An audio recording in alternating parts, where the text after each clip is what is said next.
Tu détruis ce qui opprime l'homme, si tu relèves ton frère humilié, la nuit de ton combat sera lumière de midi. La nuit de ton combat sera lumière de midi. À l'ordre de ton pas pourra naître une danse, la danse qui invente la terre de demain, la danse qui invente la terre de Dieu.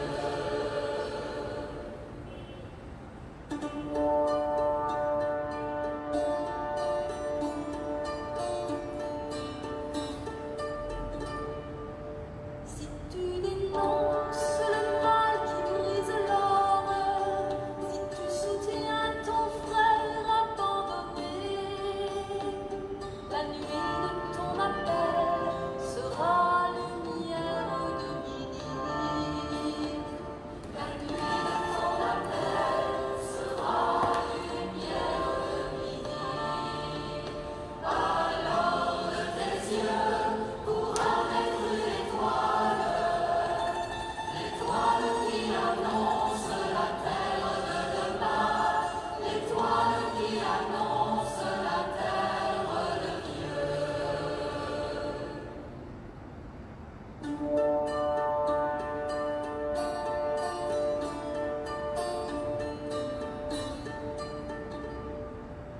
Si tu abats les murs entre les hommes, si tu pardonnes à ton frère ennemi, la nuit de ta passion sera lumière de midi.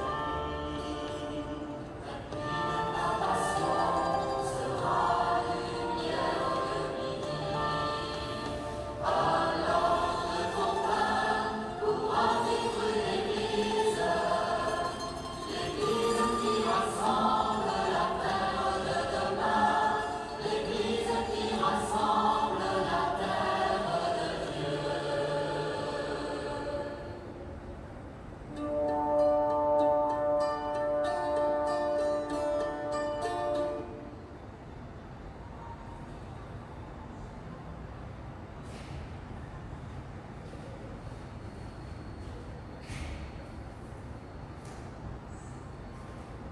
Reçois le parfum qui t'est dû, la beauté de ton nom. Je veux n'être qu'à toi. Jésus, je t'aime. Reçois que je trouve à donner, tout l'amour que tes yeux n'ont pas su te donner. Je veux n'être qu'à toi. Jésus, je t'aime. Rien n'est plus beau que ton nom. Rien n'est plus saint que le sang du agneau. Je veux n'être qu'à toi.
Chantons gloire et puissance, force et louange à l'agneau immolé, à l'agneau immolé. Les ténèbres ont reculé devant l'œuvre de la croix, devant l'agneau immolé, et le sang versé pour moi. Tous les anges de sa sainteté, l'univers et sa majesté, chantons gloire et puissance, force et louange à l'agneau immolé, à l'agneau immolé.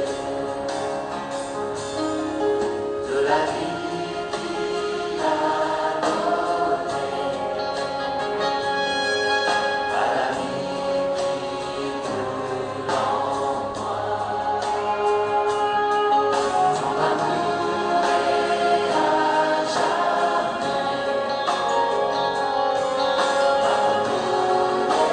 reconnaissance au roi. Tous les anges sa sainteté, l'univers et sa majesté, chantons gloire et puissance, force et louange à l'agneau immolé, à l'agneau immolé.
Bien-aimés de Dieu,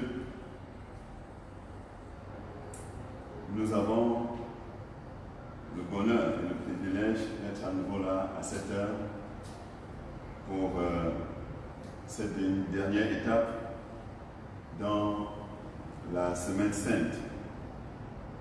La Semaine Sainte qui est le prolongement du temps de Carême que nous avons commencé et qui a été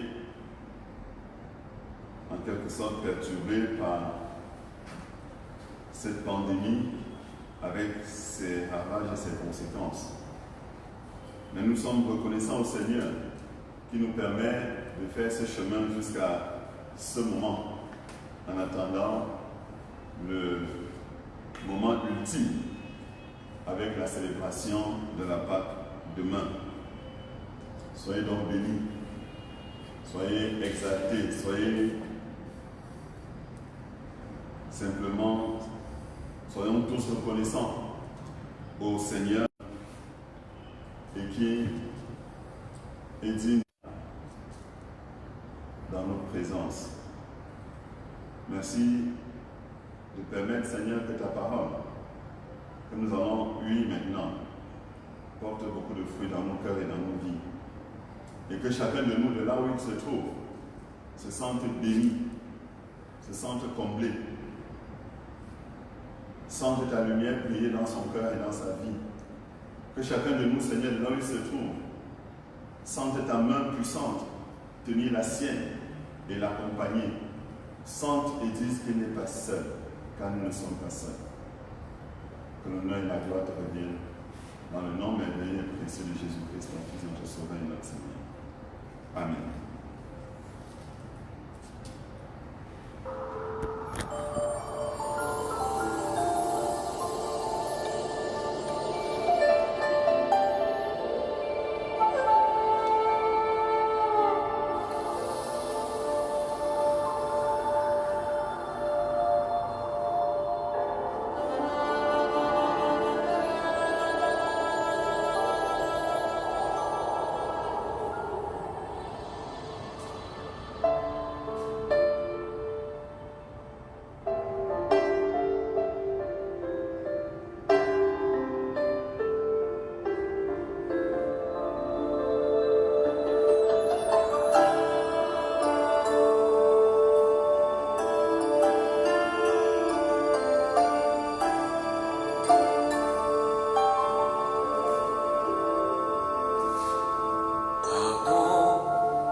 Viens adoucir nos moments.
frères et sœurs, je voudrais rappeler pour ceux qui prennent le train en marche que nous sommes en train de parcourir quelques traits de la vie de Pierre, comme nous l'avons fait pour les autres disciples de Jésus-Christ pendant le temps du carême, notamment André, Philippe, Jean, Judas et Thomas. Cette semaine, qui est la semaine sainte, nous avons choisi Pierre. Et avec Pierre, nous avons pris un aspect de sa vie, les différentes étapes, les différents marqueurs qui ont poussé Pierre à basculer à devenir renégat et à basculer dans le reniement du Seigneur pour dire je ne le connais pas. Et nous avons dit que nous devions garder à l'esprit que le défi du croyant n'est pas de dire je crois en Jésus-Christ. Le défi du croyant, c'est de rester croyant jusqu'au bout. Le Seigneur le dit autrement dans le livre de l'Apocalypse. Sois fidèle jusqu'à la mort, et je te donnerai la couronne de vie. Sois fidèle jusqu'à la mort, et je te donnerai la couronne de vie. Et un cantique que nous chantons assez souvent, jusqu'à la mort, je te serai fidèle, jusqu'à la mort, tu seras notre roi. Il est donc important, dans l'engagement qui est le nôtre à l'égard du Seigneur, que nous prenions, que nous fassions tout ce qui est en notre pouvoir pour demeurer fermes jusqu'au bout, jusqu'à son terme. Et si nous voulons demeurer fermes jusqu'à son terme, la vie, le parcours, le cheminement de ceux et celles qui nous ont précédés dans la foi et qui ont connu des moments difficiles doit nous inspirer pour que nous sachions qu'est-ce que nous devons continuer de faire, dans quoi est-ce que nous devons persévérer, mais en même temps, qu'est-ce que nous devons éviter si nous ne voulons pas sombrer nous aussi. Nous avons ainsi vu 3 étapes qui étaient précurseurs, qui étaient les signes annonciateurs de ce qui allait se passer dans la vie de Pierre. Premièrement, Pierre le présomptueux. Pierre qui sombre dans le confort. Pierre le téméraire. Et pour ces 3 premiers marqueurs, nous avons dit le point commun pour que Pierre soit présomptueux, pour qu'il sombre dans le confort, pour qu'il soit téméraire, le signe commun, le point commun, ou alors les points communs, c'est que Pierre suit le Seigneur en ayant ses propres projets à lui, en ayant sa propre vision à lui. Il suit le Seigneur, mais il n'écoute pas. Le Seigneur lui parle et à l'instant même, parce qu'il a ses propres projets, il dévie le Seigneur et il veut l'entraîner au champ.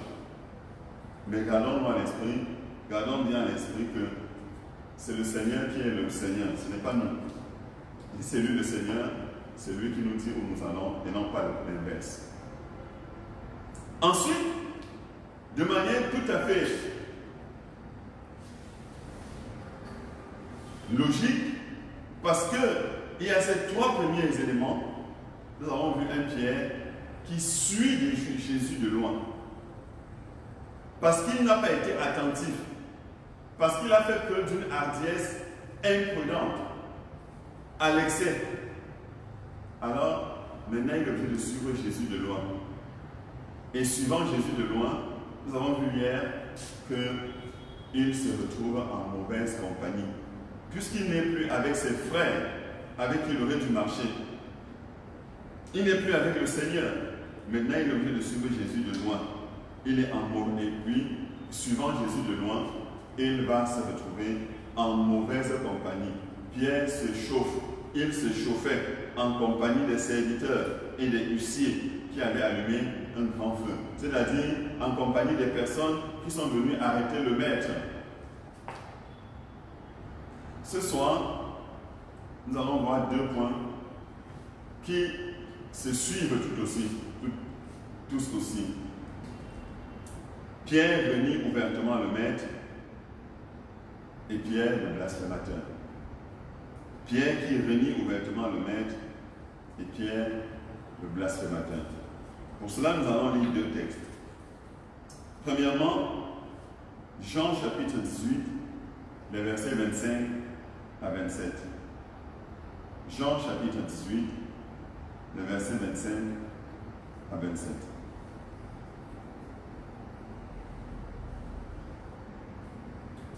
Je lis pour vous. Simon-Pierre était là et se chauffait. Une fois encore, Pierre qui se chauffe. Je n'en suis point.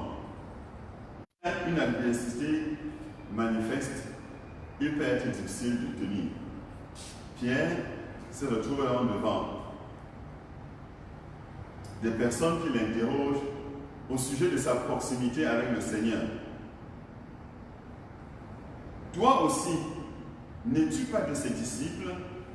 Il le nia et dit, je n'en suis point. Un des parents, un des serviteurs, parents de celui, et vous voyez, notez bien, un des serviteurs du souverain sacrificateur. C'est le verset 26. Parent de celui à qui Pierre avait coupé l'oreille, dit, ne t'ai-je pas vu avec lui dans le jardin? Un des serviteurs. Si vous avez été vigilant hier, au verset 18 de ce même chapitre 18, il est dit,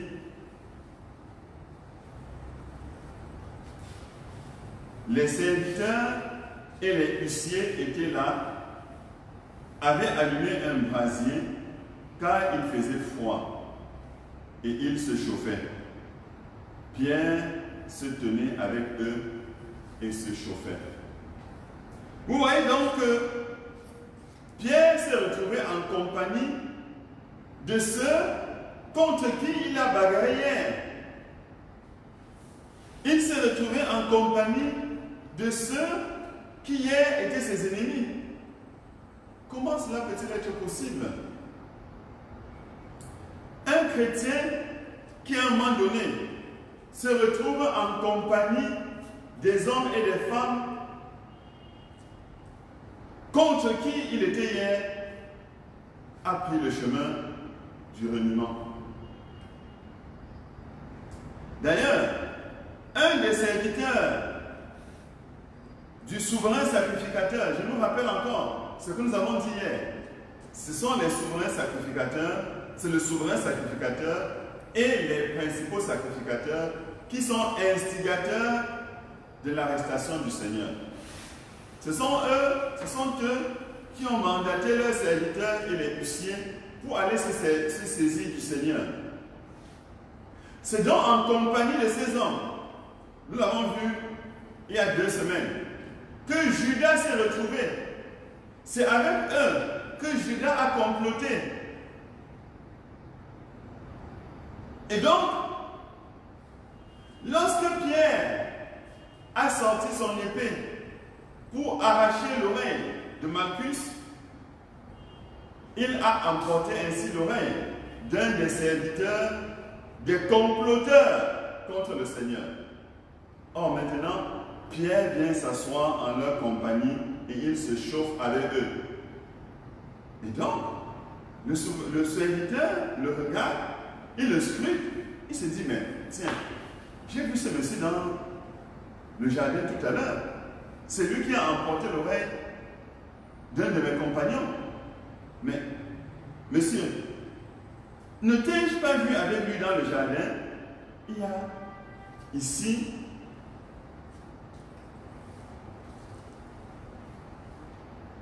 un contre-pouvoir. Pierre se sentait hier en position de force avec le Seigneur Jésus, 2, ses compagnons disciples. Maintenant, la peur, comme on dit, a changé de camp. Pierre est seul. Il n'y a plus ses amis avec qui il peut se sentir fort.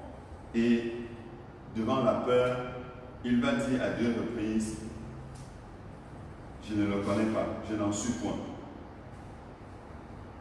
Voilà, frères et sœurs, comment nous renions le Seigneur.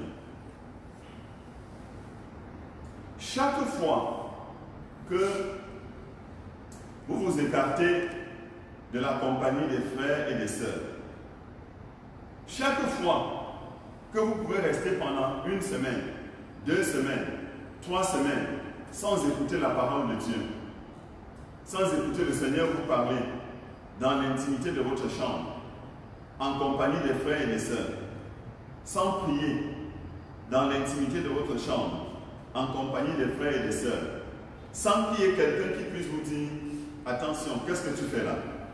Sachez que vous êtes sur le chemin du reniement. Sachez que l'opportunité, dès qu'elle se présentera, vous n'aurez pas la force de tenir ferme. Vous n'aurez pas la force de résister. Vous n'aurez pas les moyens de tenir debout. Vous allez renier le Seigneur. Le reniement est un processus. Il n'y a pas une seule personne qui renie le Seigneur d'un seul coup. C'est un processus. Et Satan le construit de manière méthodique. Il commence par vous amener à vous éloigner de ceux qui devaient faire votre force. Et par la suite, vous vous retrouvez à dire une parole que vous allez répéter. Pierre le nia de nouveau et aussitôt le coq chanta. Mais là, nous sommes là à 2 reniements de Pierre. Prenons maintenant l'évangile de Marc, le chapitre 14, les versets 69 à 71. Marc, chapitre 14, versets 69 à 71.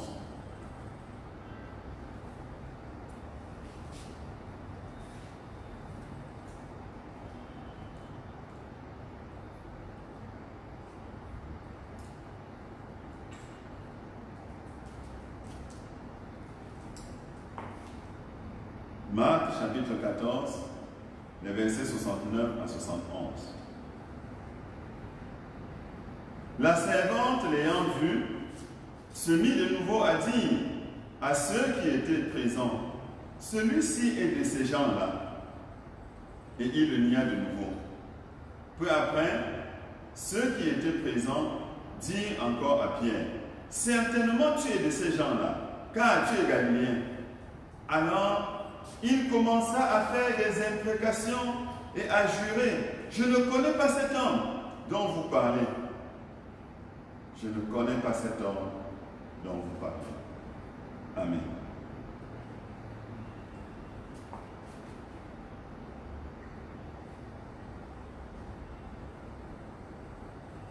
Pierre, dans l'évangile de Jean que nous avons lu, a déjà régné le Seigneur 2 fois. À 2 reprises, quand on lui a posé la question, tu es de ces gens-là, il a dit, je ne le connais pas, je n'en suis pas. Maintenant, à la 3e fois, lorsqu'on lui pose la question, il ne se contente pas de dire, je n'en suis point. Il ne se contente pas de dire, je ne connais pas cet homme dont vous parlez.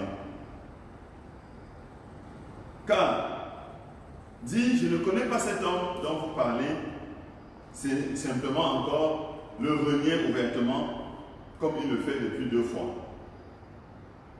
Mais quand il dit, je ne connais pas cet homme dont vous parlez, le verset 71 dit, il commença à faire des imprécations et à jurer.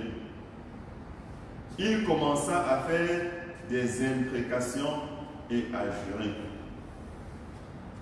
Une imprécation et un jurant, c'est le fait de dire, d'adosser à la parole et à la déclaration que l'on fait, une parole comme pour dire ce que je dis est vrai.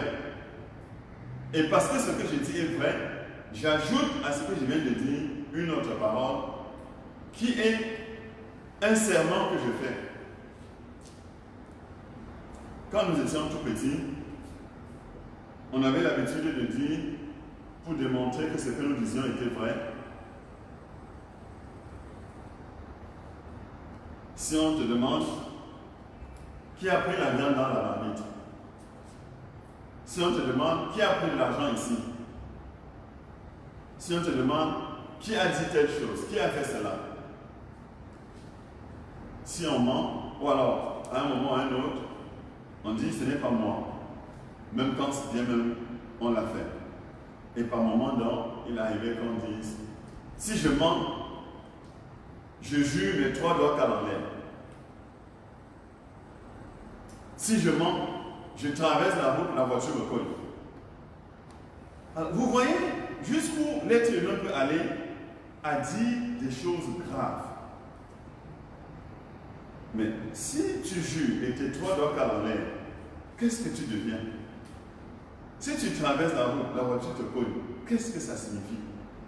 Vous voyez comment les gens peuvent jurer sur eux-mêmes. Et dans le cas d'espèce, quand Pierre fait ses imprécations, en disant je traverse la route, la voiture me colle, il le dit, pourtant ce n'est pas vrai. Il nie ne pas être de ces gens-là, pourtant il en est. Il en est même un des chefs. Assez souvent, nous l'avons vu, quand Jésus allait quelque part avec ses disciples, il laissait de côté les 9 autres et il entrait dans la salle avec Pierre, Jean et Jacques. Ça commençait toujours par Pierre. À Pierre, Jésus a dit, tu es Pierre, et sur cette pierre, je bâtirai mon église. Et les portes du séjour des morts ne prévaudront pas contre elle.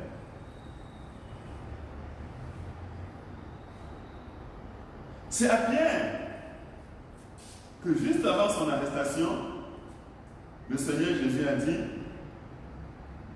cette nuit même, je serai pour vous une occasion de chute. Car il est écrit, je frapperai le berger et les brebis seront dispersées. Et Jésus a dit à Pierre, quand tu seras converti,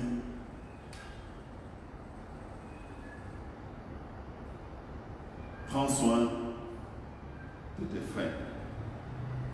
En d'autres termes, le Seigneur Jésus confiait déjà ainsi à Pierre une grande responsabilité. Mais face à ces paroles et à ces interpellations, Pierre a plutôt dit, quand même il me faudrait mourir avec toi, je ne te renierai pas. Et maintenant, qu'est-ce que Pierre fait? Il renie le Seigneur. Je voudrais aussi vous rappeler que au tout début de son ministère, le Seigneur Jésus, lorsqu'il a envoyé ses disciples, leur a expressément dit, c'est pourquoi quiconque me confessera devant les hommes, je le confesserai aussi devant mon Père qui est dans les cieux. Mais quiconque me reniera, connaît très bien Jésus. Il a été attentif aux enseignements que as-tu déclaré ne pas connaître le Seigneur? Combien de fois et dans quelles circonstances as-tu renié la foi? Combien de fois et dans quelles circonstances t'es-tu éloigné de la foi? Par moments même, avec des implications et en jurant.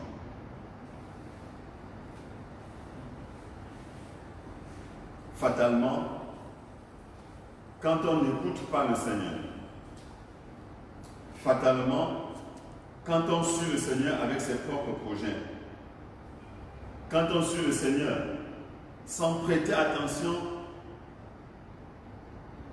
aux indices qu'il place sur notre chemin pour nous amener à faire attention,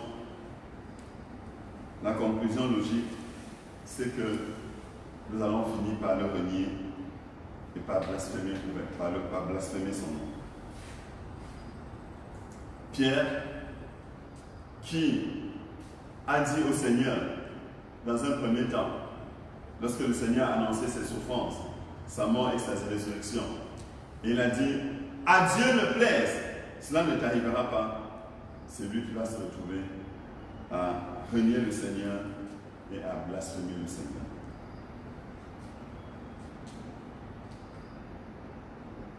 Faisons attention à toutes les démarches, à toutes les attitudes, à toutes les postures qui peuvent nous amener à ne pas être attentifs à ce que le Seigneur nous donne comme message et que finalement nous nous retrouvions plutôt à le renier et à blasphémer. Où te trouves-tu ce soir? Quelle parole est sortie de ta bouche et qui a été une parole de reniement? Quelle attitude as-tu eue dans ton lieu de service qui t'a compromis parce que tu n'as pas su tenir ferme dans ton engagement, dans ton couple, dans ta relation avec tes beaux-parents, avec tes parents? Quelle attitude as-tu eue dans ta relation avec tes chefs, avec tes collaborateurs? Chacun de nous peut passer au scanner sa vie et voir là où il a chuté, là où il a manqué de rester ferme, de tenir debout et de persévérer. La bonne nouvelle ce soir, pour être tout à fait complet avec Pierre, c'est que quand Pierre va régner ainsi le Seigneur à 3 reprises, et que le corps va chanter, il va se souvenir des paroles du Seigneur. Et étant sorti, il va pleurer amèrement. Il va pleurer pour regretter l'acte qu'il a posé. Il va pleurer pour se rendre compte qu'il vient de trahir le Maître. La bonne nouvelle pour toi, c'est que si tu as régné le Seigneur, si tu t'es écarté de sa voie, il y a encore une opportunité pour que tu te ressaisisses et que tu puisses demander pardon à Dieu. Pour que tu puisses revenir vers le Seigneur et lui dire, Seigneur, j'ai eu telle attitude, j'ai prononcé telle parole, par lesquelles j'étais régné, par lesquelles j'étais blasphémé. Je te demande pardon, je reviens à toi, je me donne à toi, je me confie à toi, afin que tu me fasses grâce dans ta bonté et dans ta fidélité. Et pour finir, la bonne nouvelle encore, c'est que lorsque Jésus va ressusciter, il va avoir un échange avec Pierre, au terme duquel il demande à Pierre à 3 reprises, Pierre, m'aimes-tu? Et Pierre va répondre à 3 reprises, Seigneur, tu sais que je t'aime. Et à travers cette triple déclaration de l'amour, cette triple déclaration d'amour, Pierre peut certes pas effacer les 3 reniements, mais au moins se donner une nouvelle opportunité, se donner une nouvelle occasion, se donner un nouveau départ. Un nouveau départ parce que l'Éternel vous donne, que l'Éternel nous donne. Là où nous avons trahi le Seigneur, là où nous l'avons renié, là où nous avons blasphémé, de saisir la perche qui nous tend par sa mort sur la croix pour nos péchés, afin de pouvoir non seulement demander pardon à Dieu, mais nous ressaisir.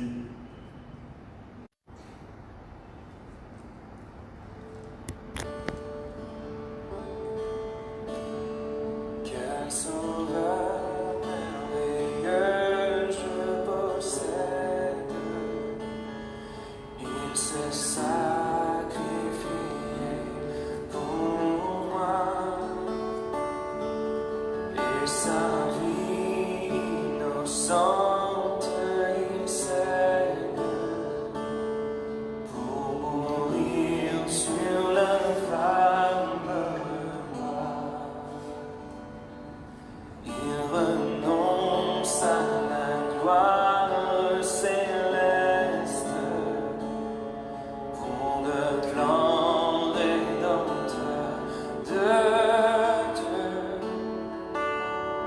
L'apparence est la pure,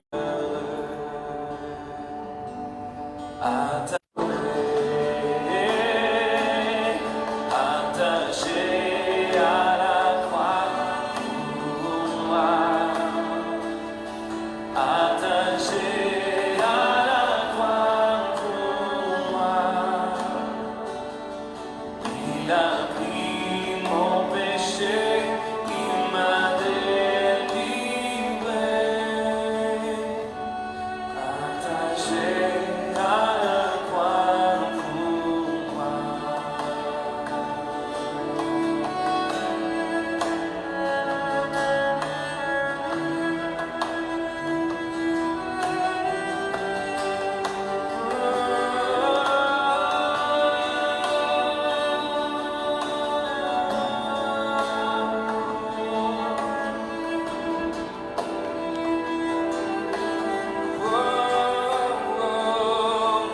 Attaché à la croix pour moi, attaché à la croix pour moi. Il a pris mon péché, il m'a délivré, attaché à la croix pour moi. Il a pris mon péché, il m'a délivré, attaché à la croix pour moi,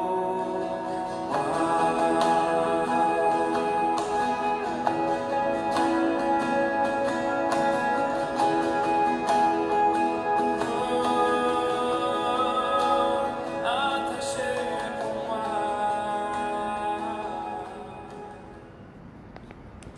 Nous allons prier le Seigneur. Nous voulons dire encore merci à toutes celles et à tous ceux qui sont restés en prière pendant ce temps, car nous avions devant nous une semaine de prière et de jeûne. Et les sujets que nous avions reçus pour ce jour, c'était spécifiquement orienté vers cette pandémie du Covid-19. Nous allons donc à l'unisson porter une fois encore ces sujets devant Dieu. Et ensuite, vous recevrez les sujets pour la journée de demain, la dernière journée de cette semaine de prière, qui est une journée de prière. Je ne veux pas dire de jeûne. C'est la résurrection du Seigneur, c'est la joie, c'est la célébration. Et donc, demain, c'est une journée de prière, mais une journée d'action de grâce. Une journée de louange et d'action de grâce.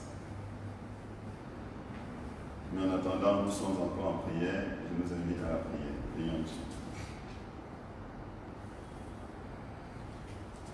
Seigneur, dans le cadre de ce pèlerinage avec tes disciples et par-dessus tout avec toi, jusqu'à ce que nous célébrions la résurrection demain, nous voulons continuer à te porter nos préoccupations. Aujourd'hui, nous te portons le monde face à cette pandémie du Covid-19.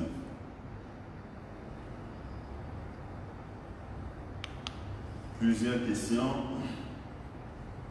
viennent à notre esprit face à cette pandémie.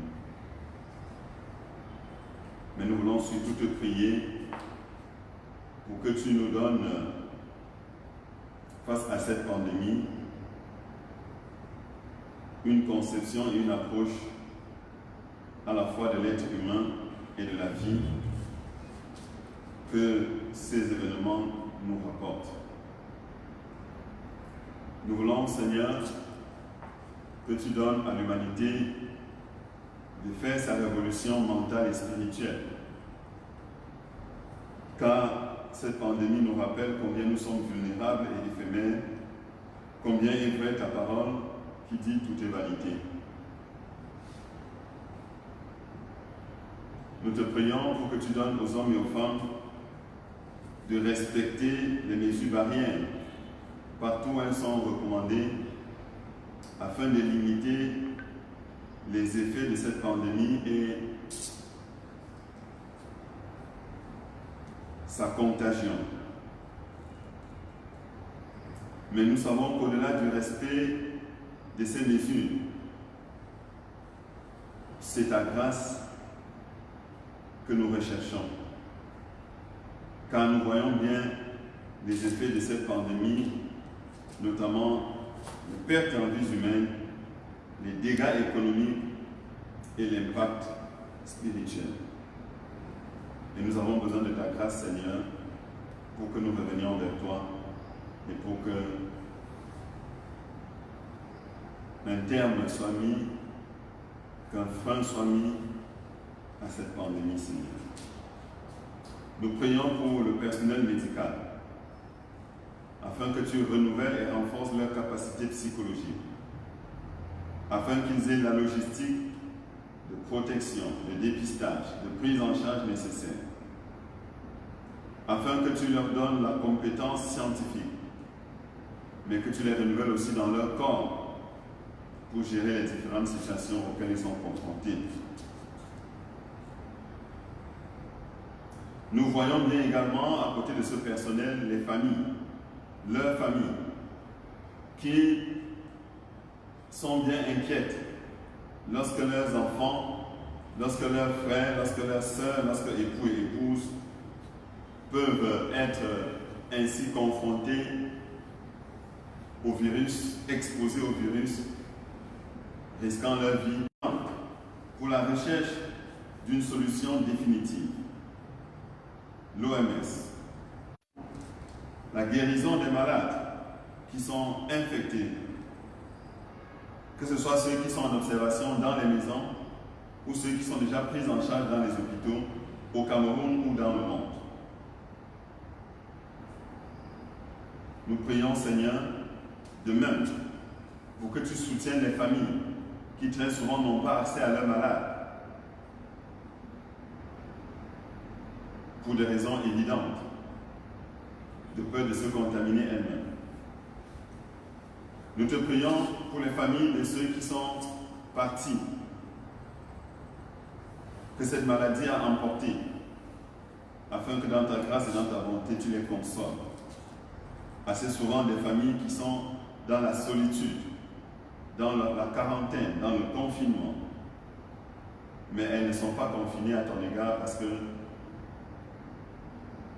tu traverses les barrières et tu es auprès de celles et ceux qui t'invoquent. Nous prions, Seigneur, afin que tout projet du monde des ténèbres contre l'humanité, à travers cette pandémie, tout plan démoniaque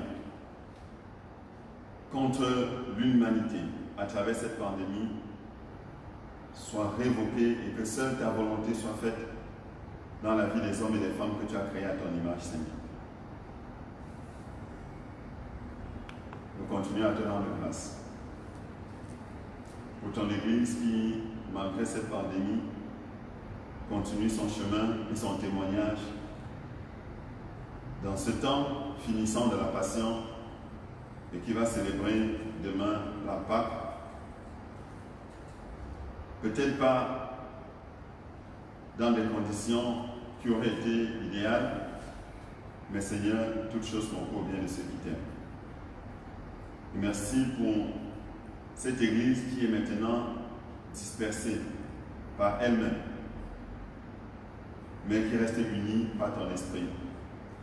Qu'ainsi, Seigneur, tu nous mettes à cœur d'aller chercher celles et ceux qui ne viennent pas encore, afin que tous ensemble nous puissions nous réunir à ta suite. Béni sois-tu pour celles et ceux qui trouvent la guérison à la suite de cette pandémie.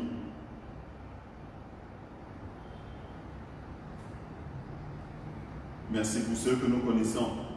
Merci aussi pour ceux que nous ne connaissons pas. Sois béni pour cela, Seigneur. Merci pour toutes celles et ceux qui s'investissent afin que nous ayons une solution définitive face à cette pandémie. Sois béni pour cela, Seigneur. Gloire et hommage à toi, par Jésus-Christ, ton Fils, notre Sauveur et notre Seigneur, celui qui nous a appris à te dire, notre Père qui es aux cieux, que ton nom soit sanctifié, que ton règne vienne, que ta volonté soit faite sur la terre comme au ciel. Donne-nous aujourd'hui notre pain de ce jour. Pardonne nos offenses, comme nous pardonnons aussi à ceux qui nous ont offensés. Ne nous soumets pas à la tentation, mais délivre-nous du mal. Car c'est à toi qu'appartiennent le règne, la puissance et la gloire au siècle des siècles. Amen. Avant que nous ne mettions un terme à cette dernière soirée de la Semaine Sainte, nous voulons en quelques annonces dans notre page à l'annonce et Covid.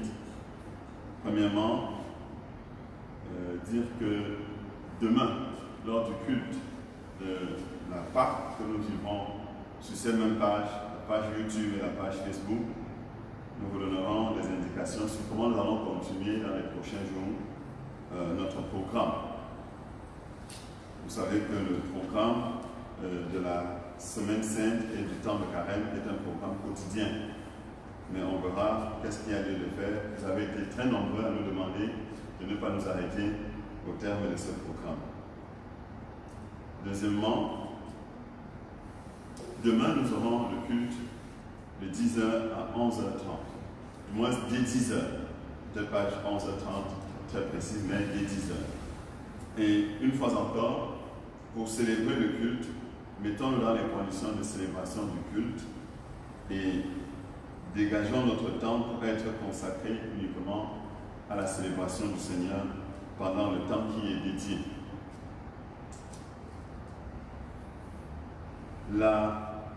Ne jouons pas aux idiots.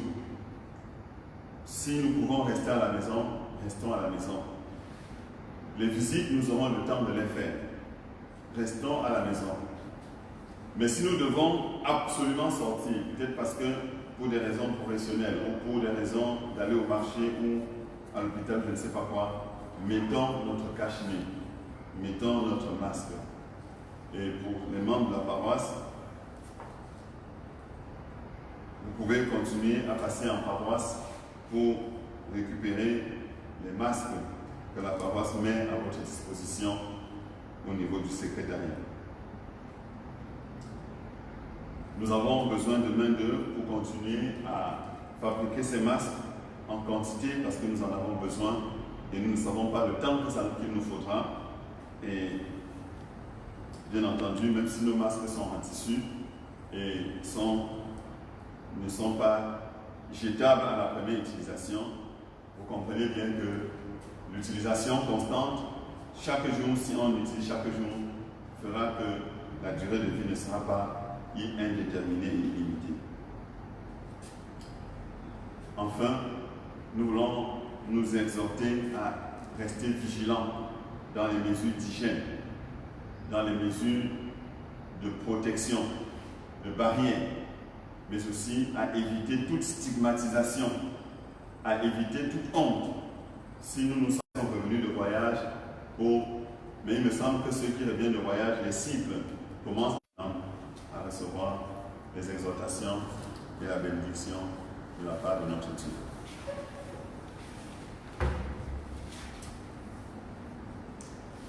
L'exhortation ce soir, c'est de voir comment Pierre, petit à petit, s'est mis sur une pente glissante pour finir par renier le Seigneur à force d'imprécation.